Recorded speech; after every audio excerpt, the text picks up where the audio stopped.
কান্নাকাটি থামছেই না ব্রাজিল ফ্যানদের। কিন্তু কেন?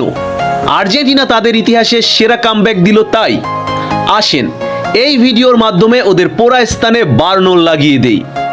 আর্জেন্টিনা 2022 বিশ্বকাপ জয়ের পর ওদের একটাই যুক্তি, মেসি ফিফা বয়, আর্জেন্টিনা টাকা দিয়ে ফিফাকে কিনে নিয়েছে ব্লাবলা।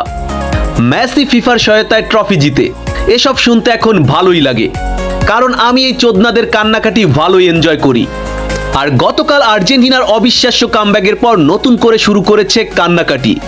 ওদের দাবি এই ম্যাচে রেফারির সুবিধা পেয়েছে আর্জেন্টিনা।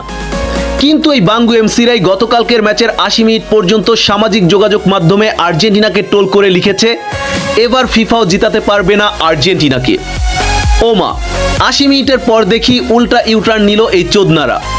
আর্জেন্টিনার অবিশ্বাস্য কামব্যাকের পর লিখতে শুরু করলো ফিফা রিগড, মেসি ফিফা বয়, আর্জেন্টিনা ফিফার বি টিম, ব্লাবলা। ভাই রে ভাই, মানুষজন এতটা হিপোক্রেট হয় কিভাবে আমার বুঝে আসে না। যেই তোরা নিজেরাই ফেসবুকে লিখলি এবার ফিফার বাপও আর্জেন্টিনাকে রক্ষা করতে পারবে না, সেই তোরাই আবার ম্যাচ জয়ের পর কান্নাকাটি করে ভরিয়ে ফেলছিস। চল তোদের এই কান্নাকাটির আসল ব্যাখ্যা দিই। গতকাল 79 মিনিট পর্যন্ত মিশরের সাথে 2-0 গোলে পিছিয়ে ছিল আর্জেন্টিনা। ম্যাচে ফেরার জন্য তখন আপ্রাণ চেষ্টা চালিয়েছে মেসিরা, কিন্তু প্রথম গোল কনসিড করার পর পেনাল্টি থেকে সমতায় আসার সুযোগ পেল, পেনাল্টিটা মিস করেন মেসি। তখন পর্যন্ত ওদের কাছে সবকিছু ঠিকঠাক ছিল, তবে সমস্যা বাদে আর্জেন্টিনা 15 মিনিটের ব্যবধানে 3 গোল দিয়ে ঐতিহাসিক কামব্যাকের পর এই বিষয়টা ওরা কোনোভাবেই মেনে নিতে পারেনি। দেখেন, ম্যাচের 79তম মিনিটে মেসির বাড়ানো বল থেকে গোল করে আর্জেন্টিনা ডিফেন্ডার ক্রিস্টিয়ান রোমেরো। এরপর মেসির আবার ব্রিলিয়ান্সে দ্বিতীয় গোলটি করে সমতায় ফেরে আর্জেন্টিনা, এবং ম্যাচের অ্যাডিশনাল মিনিটে এনজো ফার্নান্দেসের গোলে ইতিহাসের সেরা কামব্যাক দেয় আর্জেন্টিনা। এখানেই বাদে বিপত্তি, কোনোভাবেই এই জিনিসটা মেনে নিতে পারেনি এদেশের ব্রাজিল ফ্যানরা, যাদের কাছে 80 মিনিট পর্যন্ত ম্যাচের সবকিছু ঠিকঠাক ছিল। এখন তারাই বলতেছে আর্জেন্টিনা রেফারির সহায়তায় জিতেছে। ভাই, তোরা যে মানসিক যন্ত্রণায় ভুগছিস সেটা আমরা বুঝি। চিকিৎসার জন্য টাকা দরকার হলে নক দিস, তোদের আগে সঠিক চিকিৎসা দরকার।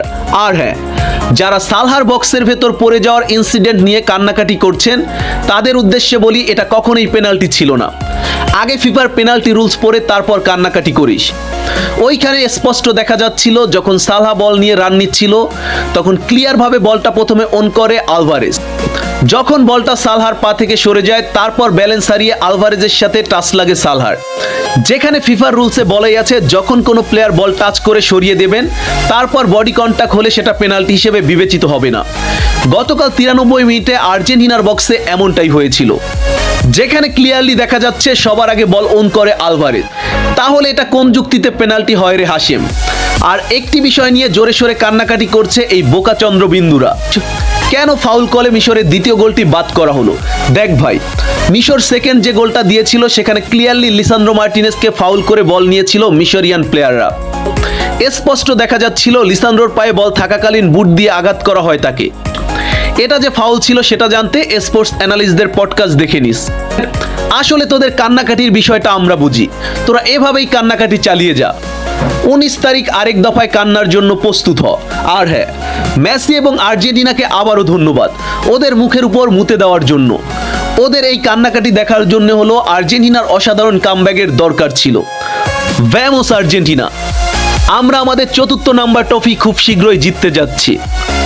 তোরা চোখে মরিচ দিয়ে কাঁদতে থাক, আমরা সেটা এনজয় করি।